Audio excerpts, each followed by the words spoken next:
उत्तर प्रदेश में रोहिंग्या और अवैध घुसपैठियों पर लगातार कार्रवाई हो रही है और अब यूपी एटीएस को बड़ी सफलता हाथ लगी है, जहां पर अवैध घुसपैठियों पर एटीएस ने शिकंजा कसा है। नमस्कार, स्वागत है आपका द न्यूज पर।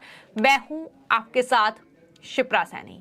उत्तर प्रदेश एटीएस ने बड़ी कार्रवाई करते हुए 3 अवैध बांग्लादेशियों को गिरफ्तार किया है। ये बड़ी खबर उत्तर प्रदेश से सामने आ रही है, जहां पर गिरफ्तार किए गए आरोपियों का नाम आदिल मोहम्मद अशरफी उर्फ आदिल उर रहमान है।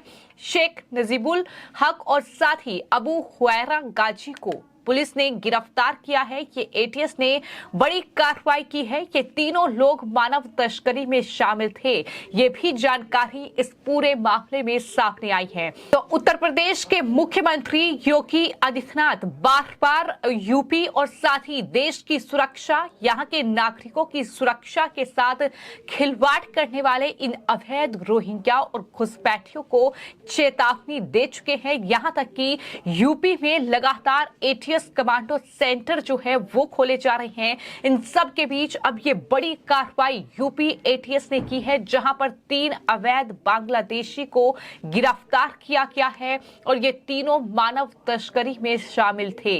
इतना ही नहीं, बड़ा खुलासा ये भी हुआ है कि बांग्लादेशियों को भारत में लाकर इन्हें यहां पर बसाने के लिए विदेशों से फंडिंग हो रही थी और विदेशों से करीब 20 करोड़ रुपए की फंडिंग हुई है। ये भी बड़ा खुलासा यूपी एटीएस ने किया है। एटीएस ने इन तीनों के खाते से, यानी 3 जो लोग गिरफ्तार किए गए हैं, उनके खाते से करीब 1.5 करोड़ रुपया बरामद किया है। तो कितने बड़े पैमाने पर ये मानव तस्करी को अंजाम दे रहे थे, किस तरीके से विदेशों से फंडिंग हो रही थी, ना सिर्फ यूपी की सुरक्षा बल्कि देश की सुरक्षा के लिए ये बड़ा खतरा ये अवैध रोहिंग्या और घुसपैठिए बने हुए हैं, ये लगातार देखने को मिल रहा है। और अब एटीएस ने यह खुलासा किया है कि मानव तस्करी वाले इस सिंडिकेट के सदस्य बांग्लादेशी नागरिकों को सीमा पार कराकर भारत लाते हैं और उन्हें यहां पर बसाने का काम कर रहे हैं। इसके लिए ये भारतीय नागरिकता से जुड़े जो फर्जी दस्तावेज हैं वो बनवाते हैं। यानी साफ है कि यहां पर एक बड़ा सिंडिकेट इनके लिए काम कर रहा है, जो इनके दस्तावेज इन्हें बनाकर देता है ताकि ये यहाँ के नागरिक कहलाएं और किस तरीके से यहाँ पर वो लोगों में जहर घोलें। जाहिर तौर पर ये जो फंडिंग है ये यहाँ पर मदरसों और स्कूलों के लिए आई थी। 20 करोड़ रुपए की फंडिंग की बात एटीएस की ओर से कही गई है। विदेशों से जो फंडिंग होती थी उसका इस्तेमाल ये लोग इस काम में कर रहे हैं, यानी मानव तस्करी के काम में इसका इस्तेमाल किया जा रहा है। और इस पूरे मामले को लेकर जो एटीएस के एडीजी हैं मोहित अग्रवाल, उनकी तरफ से इस पूरे मामले में बाकायदा जानकारी दी गई है और उन्होंने ये बताया है कि एटीएस के वाराणसी यूनिट को ये खबर मिली थी। एटीएस को पता चला कि सिंडिकेट का सदस्य आदिल मोहम्मद अशरफी उर्फ आदिल उर रहमान पश्चिम बंगाल से दिल्ली या फिर सहारनपुर जाने की फिराक में है। इसके बाद टीम ने कार्रवाई करते हुए उसे वाराणसी में दबोच लिया और एटीएस की ओर से जो जानकारी दी गई है उसमें यह बताया गया है कि तमाम दस्तावेज जो फर्जी थे वो उसके पास थे, जिसमें उसके पास फर्जी आधार कार्ड था और साथ ही पासपोर्ट भी बरामद किया है। यानी एयरपोर्ट आने जाने की पूरी व्यवस्था उसके पास थी, क्योंकि फर्जी पासपोर्ट एटीएस ने उसके पास से बरामद किया है। और पूछताछ में आदिल ने ये बताया है कि ये दस्तावेज उसे पश्चिम बंगाल का रहने वाला शेख नजीबुल हक और अबू हुरैरा गाजी की मदद से मिले थे। उसने ये भी बताया कि ये दोनों फिलहाल जो है दिल्ली से सटे उत्तर प्रदेश के सहारनपुर में रह रहे हैं। इसके बाद एटीएस ने सहारनपुर में दबिश दी और उन दोनों को वहां से गिरफ्तार किया। तीनों ने पूछताछ में अपना गुनाह बताया है। उन्होंने ये जानकारी दी है कि ये बांग्लादेश के रहने वाले हैं और यूपी में लंबे समय से रह रहे हैं। यानी लगातार जिन इलाकों की बात उत्तर प्रदेश के मुख्यमंत्री भी करते रहे हैं।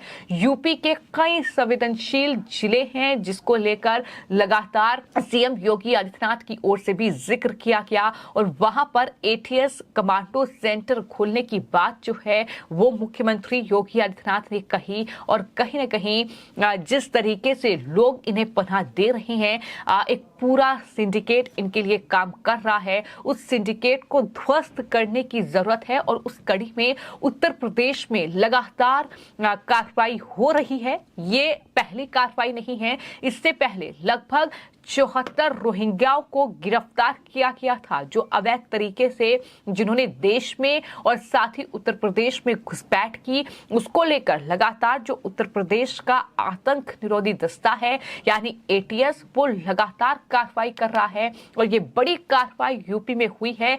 जाहिर तौर पर सीएम योगी आदित्यनाथ का साफ और स्पष्ट निर्देश जो है वो अधिकारियों को है कि इस तरीके के अवैध घुसपैठिए जो कि देश की सुरक्षा के लिए एक बड़ा खतरा है, उन्हें बख्शा नहीं जाना चाहिए। और उसके बाद ये गिरफ्तारी हुई है। जो ये 3 गिरफ्तारी हुई है, इन्होंने ये जानकारी दी है कि उन्होंने बांग्लादेशी नागरिक मोहम्मद हबीबुल्लाह मसबा उर्फ नजीब के फर्जी दस्तावेज भी बनवाए थे। और आपको मैं ये भी बता दूं कि दरअसल हबीबुल्लाह को कुछ दिन पहले ही सहारनपुर से ही गिरफ्तार किया गया था। उसके पास से अंतर्राष्ट्रीय बॉर्डर पार करने के सबूत भी मिले हैं। तो इस तरीके से ये बड़े पैमाने पर मानव तस्करी जो है वो भारत में हो रही है।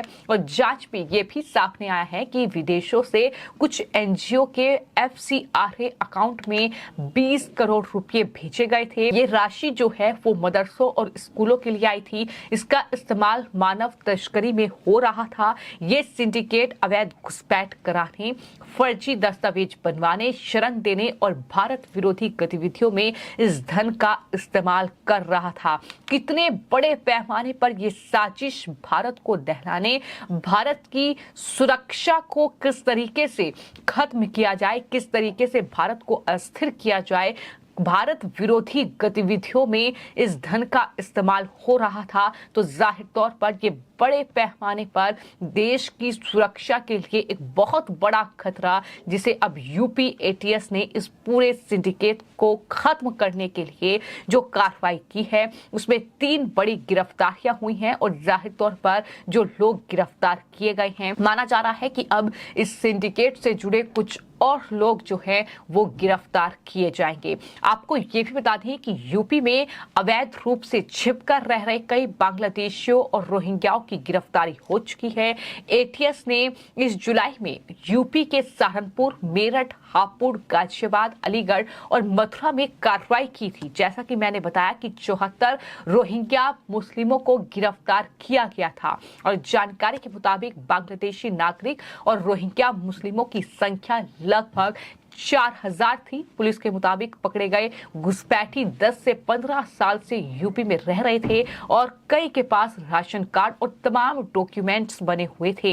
यानी उन्हें पासपोर्ट किस तरीके से उनका बनवाना है, उनके डॉक्यूमेंट्स किस तरीके से बनवाने हैं, इसके लिए पूरा सिंडिकेट काम कर रहा है। और फर्जी दस्तावेज के सहारे ये घुसपैठ जो है वो भारत में हो रही है। यूपी में आकर ये अवैध बांग्लादेशी रोहिंग्या बस रहे हैं और इंटरनेशनल ह्यूमन ट्रैफिकिंग सिंडिकेट से जुड़े ये तीनों आरोपी हैं जिसकी गिरफ्तारी हुई है। 2 आरोपी सहारनपुर से गिरफ्तार किए गए हैं और एक को यूपी एटीएस ने वाराणसी से दबोचा है। और उसके बाद ये पूरा सिंडिकेट को ध्वस्त करने का काम अब यूपी एटीएस के जरिए किया जा रहा है। मैं आपको ये भी बता दूं कि लगातार सीएम योगी आदित्यनाथ ने ये कहा है कि दरअसल जो अवैध घुसपैठी हैं जिनका आतंकवादियों से संबंध है उन पर शिकंजा कसा जाए और जाहिर तौर पर उनके लिए एटीएस सेंटर बनाया जा रहा है।